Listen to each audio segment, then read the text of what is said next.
let's move on to the foreign money in elections. This is a really crazy story that I've been trying to wrap my head around for a while. So let's put this up there on the screen. The FEC is going to let foreigners finance US ballot fights. Now, this opens up a long-standing tradition against foreign money in US elections. What the FEC has ruled here is that foreign donors can finance any referendum campaign.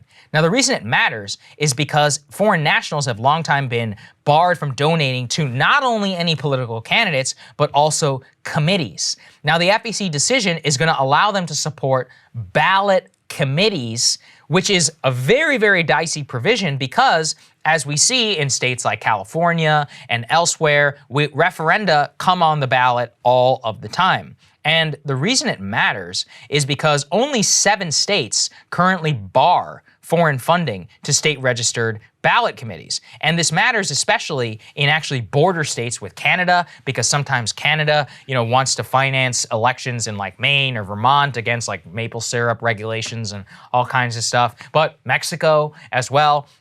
It could also lead to, any sort of statewide referenda whenever it comes to social cultural issues. We've seen BDS laws all across the nation. You could easily see Israeli money come in on that one. You could see Chinese money come in if there was ever referenda whenever it comes to domestic manufacturing regulations, or also meat regulations in states like California, Iowa, and more, which govern massively the Chinese market who buy many of these things. It's a huge, very concerning thing there, Marshall, because the decision stems originally, and I just want to give people the background, from a Canadian subsidiary of an Australian firm, which actually financed a measure to block restrictions on hard rock mining in Montana. And I think that's a great example because in practice, that's the stuff that it's really going to look like. These very small things within states, which, we may not necessarily get a lot of attention, but which have massive business interests for varieties of countries across the globe.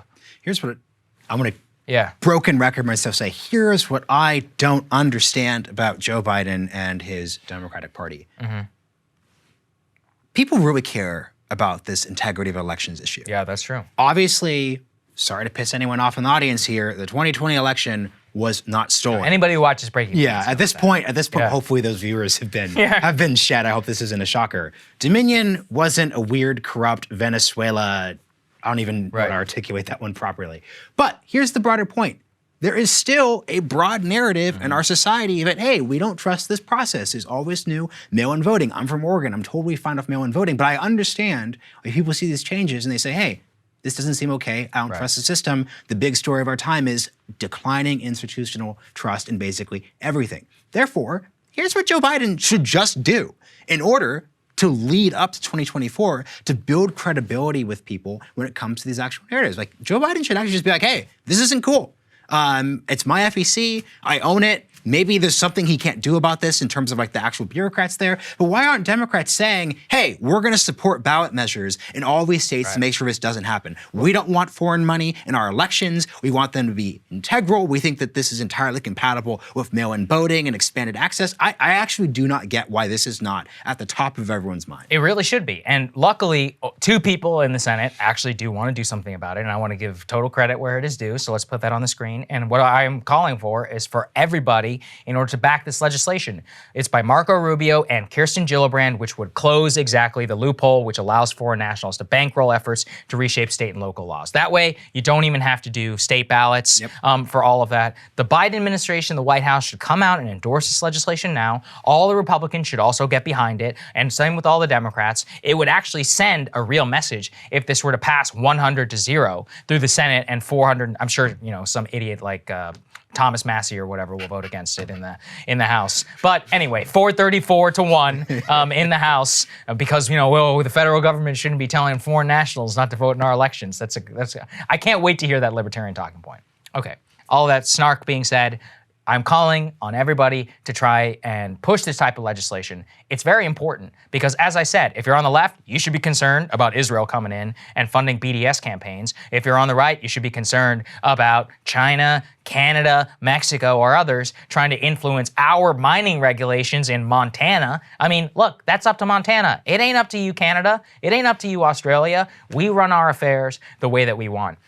To give people an insight into something that's happening right here, right now, the Biden administration pushing those electric vehicle subsidies through Congress, which are all U.S. made and more. Guess who's lobbying hardcore right now in Washington against that? The Canadian government, because they have EV facilities that they subsidize back in their hometown, and they're saying that, oh, we're going to sue you in the WTO, and we're going to make sure that this doesn't go unanswered, and all of that. Guess what?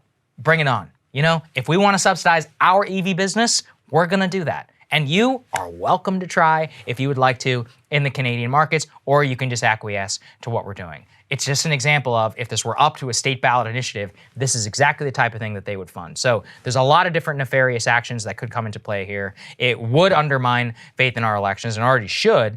And if people in DC are serious, this is exactly what they should get behind. Hey guys, thanks so much for watching. That's right. Just as a reminder, you can become a premium subscriber today. Watch the full show completely uncut, our reactions to each other's monologues. You get to listen to it. You get to ask us questions, all that good stuff. Link is right there in the description or at breakingpoints.com. Best of all, great way to say screw you to the mainstream media.